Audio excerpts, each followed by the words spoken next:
Hi, I'm Serena Gehring with Keller Williams Colorado West Realty. I want to introduce 2101 Kannah Creek Road in Whitewater, Colorado. This is such a unique property. It encompasses every wonderful aspect of the Grand Valley. This property is truly a rare find and offers for equestrian setup, a vacation retreat, multifamily, or multi-generation living. The main house offers over 4,700 square feet of finished living space.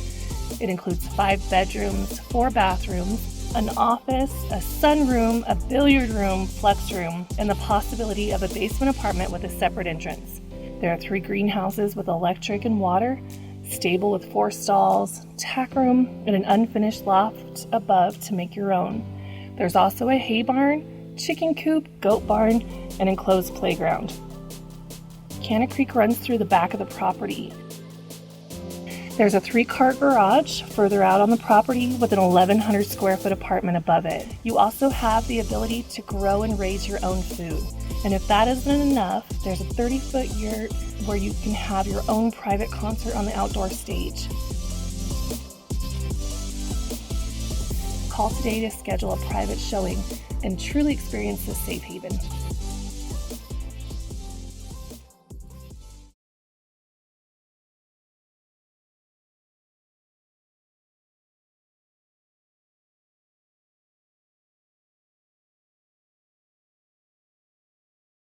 The apiary supplies are stored in a Dr. Seuss replica type storage shed.